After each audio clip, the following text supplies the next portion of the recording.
أعوذ بالله السميع العليم وبوجهه الكريم وسلطانه القديم من الشيطان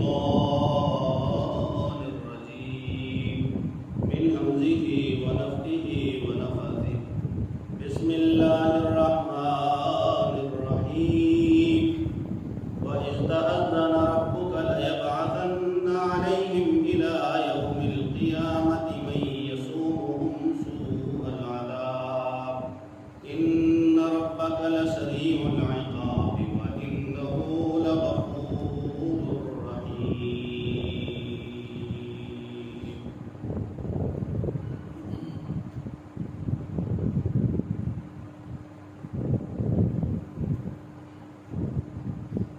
پچھلے خطبہ جمعہ کے آغاز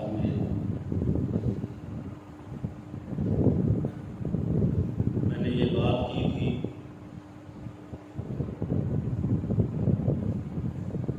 کہ آنے والے وقت کے بارے میں جو بھی اطلاع یا پیش گوئی وہ رسول اللہ صلی اللہ علیہ وسلم نے فرمائی،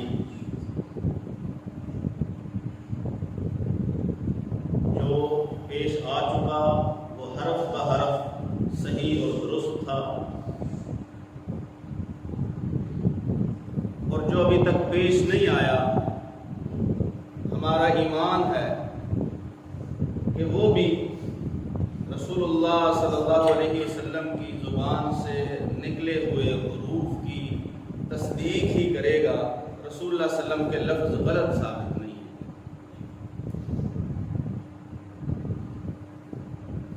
ایسے ہی جیسے قرآن مجید نے آنے والے وقت کے بارے میں جو اطلاع دے دی، جو پیش گوئی فرما دی، جیسے وہ حرف بحرف صحیح ثابت ہوگی، ویسے ہی رسول اللہ صلی اللہ علیہ وسلم کی پیشین گوئیاں بھی حرف بحرف صحیح ثابت ہوگی، چونکہ رسول اللہ صلی اللہ علیہ وسلم نے بھی جو بات کی ہے وہ اپنی طرف سے نہیں بلکہ اللہ وحدہ لا شریک کی وحی کے مطابق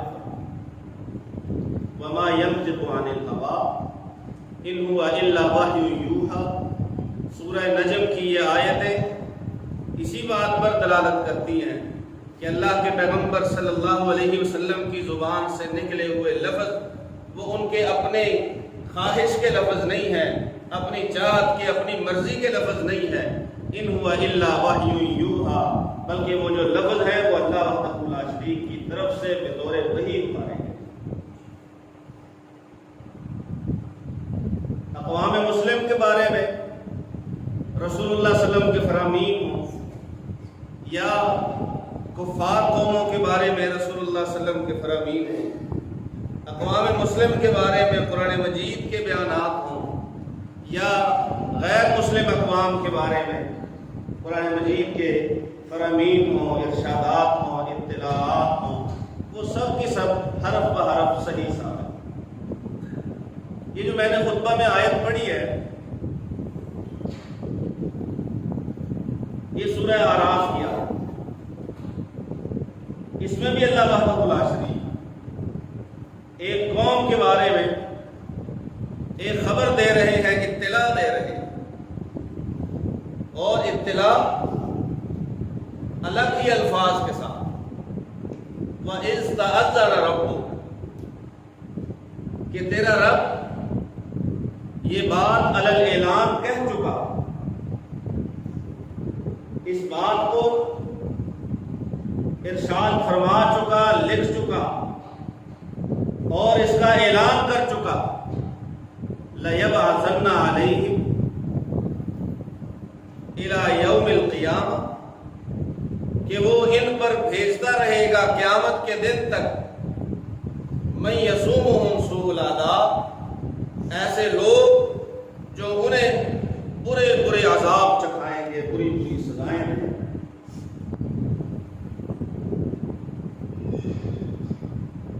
یہ سورہ اعراف میں تذکرہ ہے یہود کا، یہود کی نافرمانیاں یہود کی ہیلا سازیاں، یہود کی بہانے بازیاں، یہود کی سرکشی، بغاوت، یہود کا اللہ کے رسولوں کو قتل کرنا، یہود کا اللہ کے احکامات کو مذاق بنا دینا، یہود کا کتاب الہی کو پس پشت ڈال دینا، قوانین الہی کا مذاق اڑانا اور ان کا انکار کرنا، اور جب کوئی آزمائش آئے تو جان نبی کے قدموں میں گرنا کہ خدا را دعا کیجئے کہ یہ ہمارے اوپر سے سختی اور عذاب جو ہے وہ ہٹ جائے۔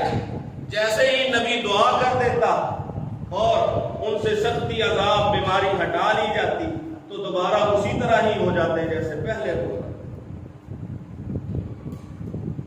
اور اگر کبھی نبی سے دعا کروانے کا وقت آتا تو پھر بھی وہ جو ان کی فطرت تھی، وہ جو آباء و اجداد سے خون میں چلی آ رہی، تو نبی کو جا کے کہا کرتے، یا ایھا الساحر ادع لنا، او جادوگر ذرا ہمارے لیے دعا تو کر دے۔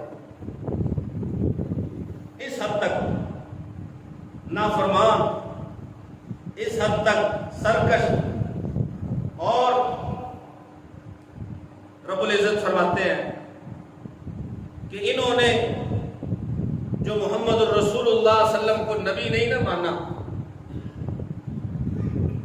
اس کی یہ وجہ نہیں کہ انہیں پتہ نہیں تھا کہ یہ رسول ہیں، علم نہیں تھا، یا ان کے پاس دلائل ایسے تھے کہ ان دلائل کی وجہ سے وہ ان کو اپنا رسول نہیں مانتے تھے، تسلیم نہیں کرتے تھے، ایمان نہیں لاتے۔ بلکہ قرآن کہتا ہے شاہد شاہد من بنی اسرائیل علی مثلی فآمن واستکبرتم، تم میں سے ایک شخص تو ہے جو ایمان لیا ہے اور تم نے تکبر کی وجہ سے انکار، جانتے بوجھتے کہ اللہ کا رسول ہے، اللہ کا نبی ہے، کتابوں میں بشارتیں پاتے، مدینے کے ارد گرد ان کے آباد ہونے کا مقصد ہی یہی۔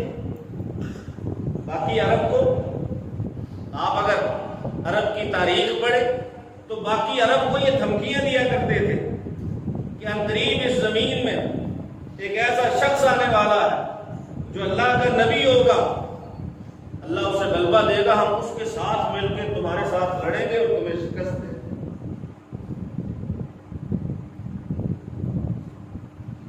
جو مدینہ کے لوگ، چند لوگ حج پہ آئے جسے بیعت عقبہ اولیٰ کہا جاتا ہے،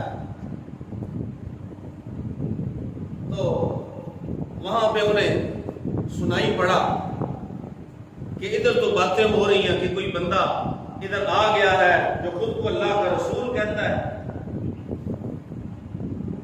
یہ ملے اور مل کے آپس میں مشورہ کیا کہ وہ جو ہمیں دھمکیاں دیتے ہیں یہود، اس سے پہلے کہ وہ ایمان لے آئیں، کیوں نہ ہم ہی اس پیغمبر پہ ایمان لے آئیں کہ اس کے ساتھ ملیں گے تو اللہ وحدہ لا شریک اسے غلبہ دے گا، تو وہ غلبہ جو ہے نا وہ ہمیں بھی نصیب ہوگا، اس سے پہلے کہ یہودی رسول اللہ صلی اللہ علیہ وسلم کو مانتے، یہ مدینہ کے چند لوگ جو ہیں، کچھ اوس میں سے، کچھ خزرج میں سے، یہ مسلمان،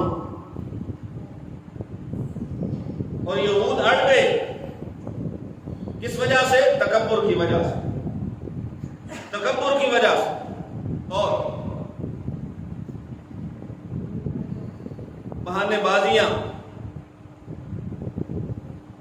کہتے ہیں اللہ کا رسول نہیں ہے، اللہ کا نبی نہیں، اچھا نبی نہیں ہے تو پھر آزما لو۔ کہا اچھا ہم ایسے ایسے سوال کریں گے جن کا نبی کے علاوہ کوئی بندہ جواب نہیں دے سکتا۔ سوال رکھ دیے،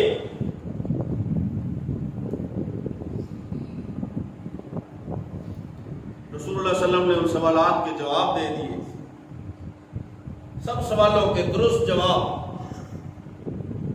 یہود کا دعویٰ تھا کہ سوائے نبی کے ان سوالوں کا جواب کسی کے پاس نہیں ہے،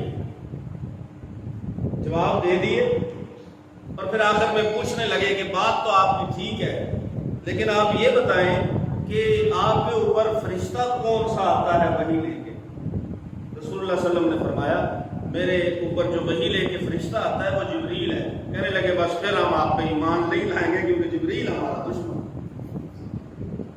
جبریل دشمن ہے، یہ ہمارے لیے عذاب کی نویدیں لے کے آتا رہا ہے. تو بات آپ کی ٹھیک ہے، لیکن صرف اس وجہ سے کہ آپ پہ وحی لانے والا فرشتہ جبریل ہے. حضرت عبداللہ بن سلام رضی اللہ تعالیٰ ایمان لے آئے. رسول اللہ صلی اللہ علیہ وسلم نے انہیں کچھ کہا کہ جا کے اپنے قوم کو جو ہے نا وہ تبلیغ کرو. کہنے لگے کچھ لوگ آپ کے پاس آ رہے ہیں، آپ سے سوال پوچھیں گے، آپ ان سے میرے بارے میں پوچھنا کہ عبداللہ بن سلام کیسا آدمی ہے. وہ آئے، انہوں نے سوالات کیے رسول اللہ صلی اللہ علیہ وسلم سے. رسول اللہ صلی اللہ علیہ وسلم نے جواب دیے. وہ ایمان تو نہ لائے تو رسول اللہ صلی اللہ علیہ وسلم ان سے پوچھنے لگے. جناب عبداللہ بن سلام اندر ہے. رسول اللہ صلی اللہ علیہ وسلم ان سے پوچھنے لگے کہ یہ بتاؤ عبداللہ بن سلام جو ہے وہ کیسا آدمی ہے. انہیں تو پتہ نہیں تھا کہ ایمان لے آئے. ساتھ میں جناب عبداللہ نے فرمایا کہ انہوں نے بتانا نہیں ہے کہ میں مسلمان ہوں، انہیں نہیں بتانا کہ میں مسلمان ہو گیا ہوں. عبداللہ بن سلام کیسا بندہ ہے؟ کہنے لگے وہ بڑا اچھا کریم ہونا، معزز آدمی، ابن کریمنا، معزز شخص کا بیٹا، خود بھی اچھا، باپ بھی اچھا، آبا و اجداد بھی اچھے، بہت بہتر آدمی ہے. خیر یہ گواہی دینے کی دیر تھی. عبداللہ بن سلام رضی اللہ تعالیٰ عنہ سے تشریف لائے اور کہنے لگے میں گواہی دیتا ہوں کہ اللہ کے سوا کوئی معبود نہیں اور محمد صلی اللہ علیہ وسلم اللہ کے رسول ہیں. وہیں بیٹھے ہوئے کہنے لگے شرنا وابن شرنا، بہت برا آدمی ہے، خود بھی برا، اس کا باپ بھی برا، اس کا خاندان بھی برا.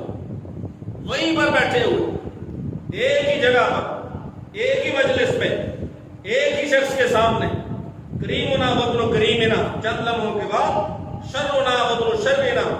اللہ وحدہ لا شریک فرماتے ہیں یہ ہے ان کے جرائم اور نافرمانیاں اور دین سے دوری، کتاب اللہ کو پسے پش ڈالنا، نبیوں کو جھٹلانا، نبیوں کو قتل کرنا. فَفَرِيقًا كَذَّبْتُمْ وَفَرِيقًا تَقْتُلُونَ، یہ ہے ان کے جرائم. اور جب انہیں کہا جاتا اِذَا قِيلَ لَهُمْ تَعَالَوْا إِلَىٰ مَا أَنزَلَ اللَّهُ وَإِلَى الرَّسُولِ، آؤ اللہ کی بات مانو، رسول کی کہتے جو ہمیں کتاب اوپر سے آئی ہے تو اس کی بات تو مان لو، جو اس نے نازل کیا ہے وہ مان لو، رسول کو مان لو.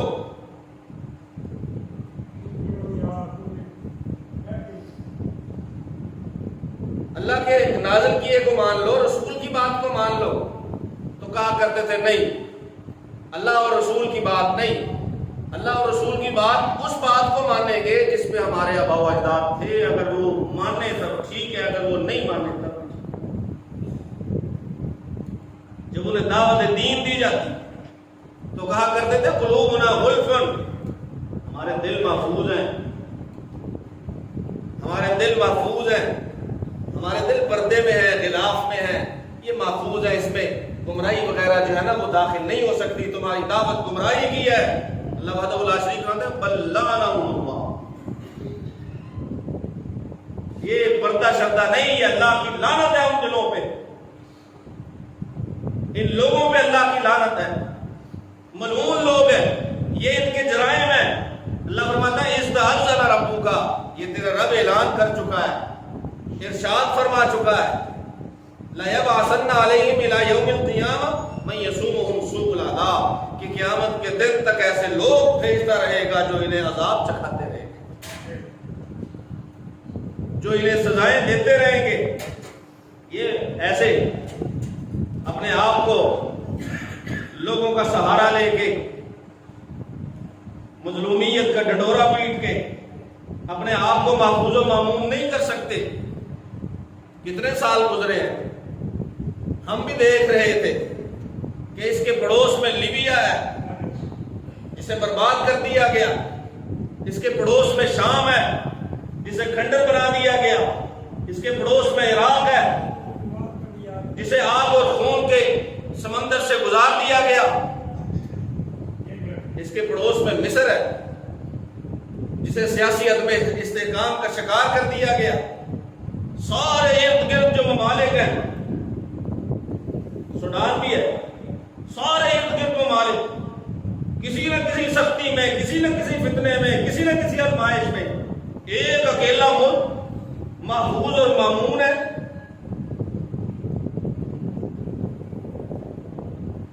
دکھا دیا اللہ تعالیٰ نے، اللہ نے دکھا دیا۔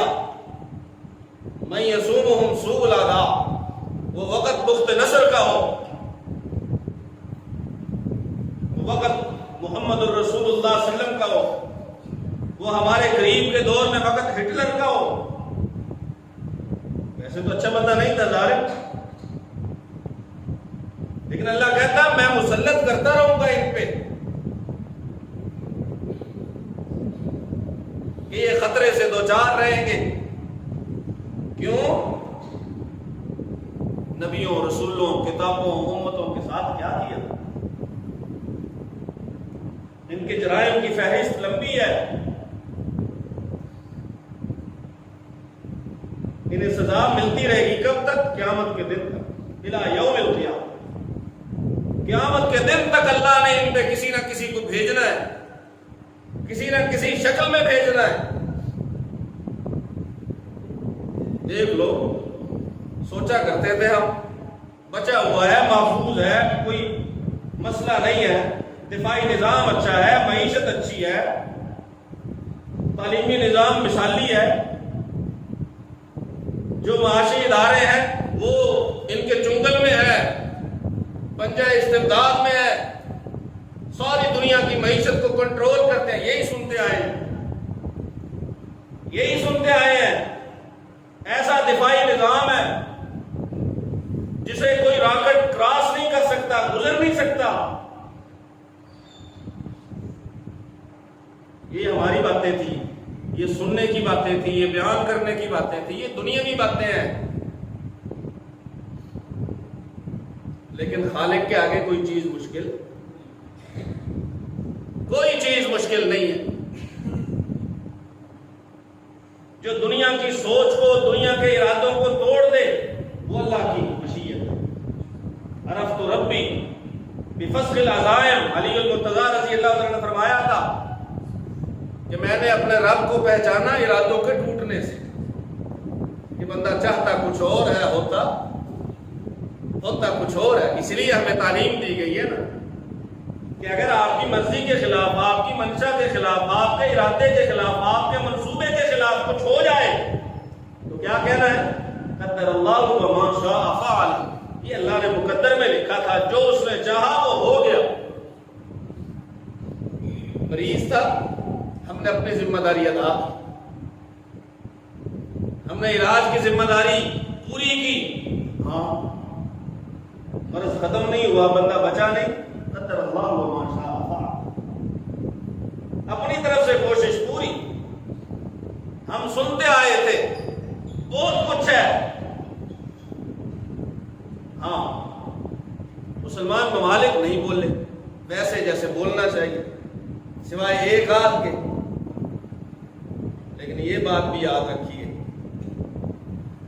جب روس آیا تھا نا افغانستان میں، یہ تو ابھی کچھ دن 27-28 دن گزرے ہیں، جب روس افغانستان میں آیا تھا کتنے ہی مہینے گزر گئے تھے، جب کہا یہ جا رہا تھا کہ اب کچھ نہیں ہوگا، اب افغانستان نہیں بچے گا، ہلمند چلا گیا، قندھار چلا گیا، روزانہ کی خبریں، ہلمند گیا، قندھار گیا، وہ فوجیں فلاں جگہ تک پہنچ آئیں، فلاں جگہ تک پہنچ آئیں، افغانستان نہیں بچنے والا۔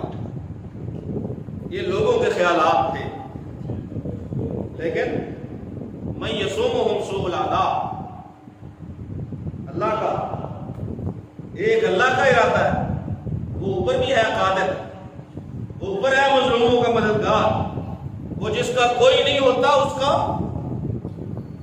وہ ہوتا ہے۔ زمانے کا سہارا تو بظاہر ایک دھوکہ ہے، حقیقت میں میرا اللہ مجھے کہتے ہیں۔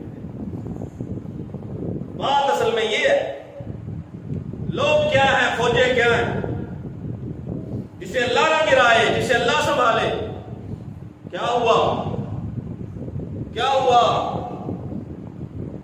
عزت بھی گئی، شہرت بھی گئی، وہ جس کا اسلحہ مانا جاتا تھا آج بھی مانا جاتا ہے، بھاگا، اور ایسے بھاگا کہ اس بھاگتے کی دنیا میں مثال بنا۔ پھر امریکہ آ گیا، پھر وہی، یہ تو ہمارے دیکھنے سننے کی باتیں ہیں۔ 2002 دور نہیں ہے، یہ تو ہمارے دیکھنے سننے کی باتیں ہیں۔ آ گیا امریکہ، آگے اب نہیں کچھ بچے گا۔ ہم بھی ڈر گئے، ہم نے بھی اڈے دے دیے، اب نہیں کچھ بچے گا۔ یہ جہازوں سے مارے گا، یہ تو دنیا کی سب سے بڑی طاقت ہے، مارے گا، جہازوں سے مارے گا، کچھ نہیں چھوڑے گا۔ یہ تو جہاں سے بھی ہو بندے کو ڈھونڈ لیتا ہے۔ ہم نے خبروں میں سنا کہ سوئی بھی اگر زمین پہ پڑی ہوگی تو اسے بھی ڈھونڈ لے گا۔ گھر میں کون سی ہڈیاں پکڑی ہے اسے اس کا بھی پتا ہوگا۔ ہم نے آتے ہوئے بھی دیکھا اور جاتے ہوئے بھی اللہ کے فضل سے دیکھا۔ صرف امریکہ نہیں تھا، وہ ساری فوجوں کا اتحاد تھا۔ 31 ملک، بیچ میں ہمارا ترکی بھی۔ اچھا یہ بھی سوال ہے، وہ 31 ملک آپ کیوں نہیں آ رہے؟ افغانستان میں آ گئے، عراق میں چلے گئے، اب کیوں نہیں آ رہے؟ میدان تو کھلا ہے، وہ ان کا باس امریکہ بھی میدان میں ہے، اب نہیں آ رہے۔ ہماری دانست یہ کہتی ہے، ہماری حس یہ کہتی ہے کہ شاید انہیں نظر آ گیا ہے کہ آگے کچھ ہے۔ انہیں نظر ایسے نہیں رکے ہوئے،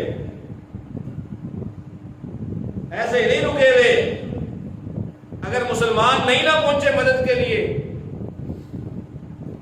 تو وہ جو ملکوں کا اتحاد بنا ہوا ہے نا مسلمانوں کو روندنے کے لیے، وہ بھی نہیں پہنچا اللہ کے پاس، وہ بھی نہیں پہنچا۔ دور کوئی بھی ہو، دور ہٹلر کا ہو، دور رسول اللہ صلی اللہ علیہ وسلم کا ہو، دور بخت نصر کا ہو،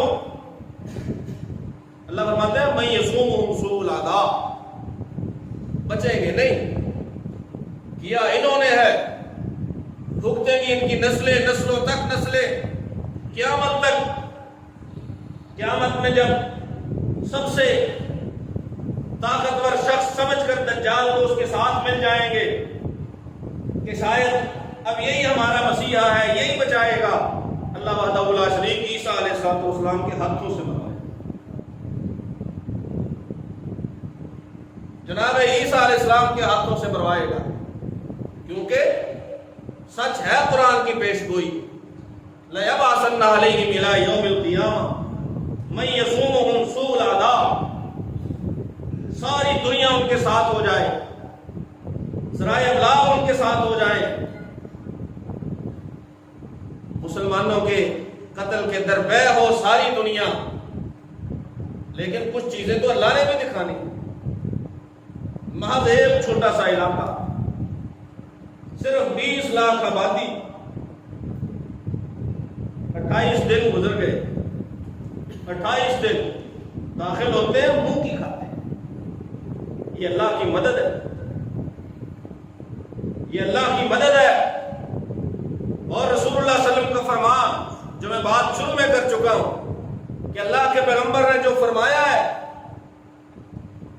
جو اللہ کے رسول نے فرمایا ہے وہ غلط نہیں ہو سکتا۔ وہ فرمان کیا ہے؟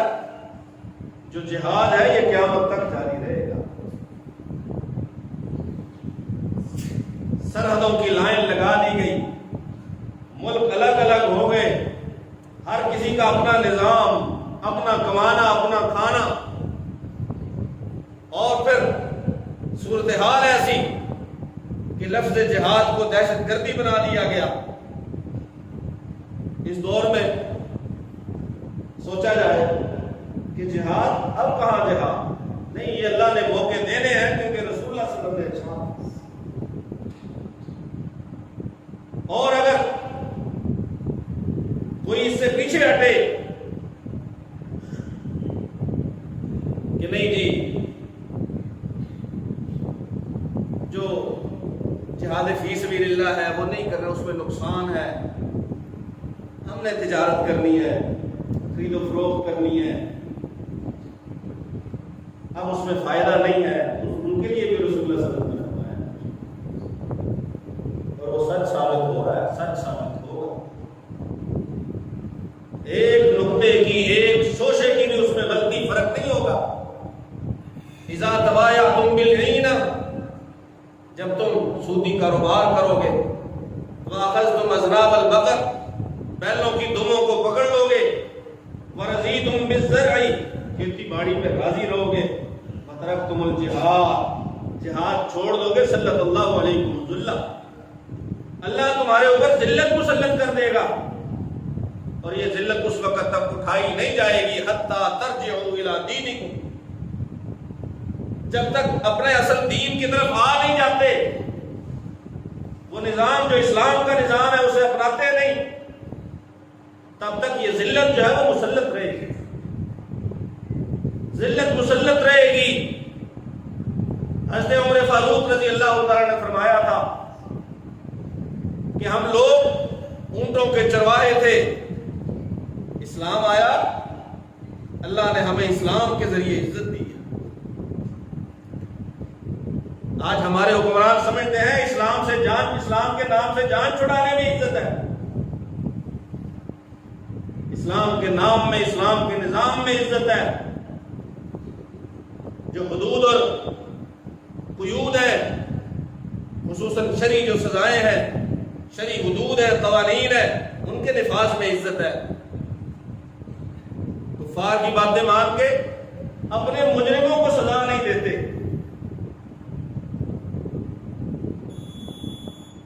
ذلت مسلط کرے گا اللہ، ذلت اٹھائی نہیں جائے گی جب تک دین کی طرف واپس نہیں آؤ گے. غیر شرعی نظام، وہ حکومتی نظام ہو یا غیر شرعی معاشی نظام ہو یا غیر شرعی عدالتی نظام ہو، یاد رکھو تمہیں ذلت ہی کی طرف لے کے جائیں گے، عزت کی طرف نہیں لے کے جائیں گے. اللہ سے دعا ہے اللہ سن سمجھ کر عمل کی توفیق نصیب فرمائے.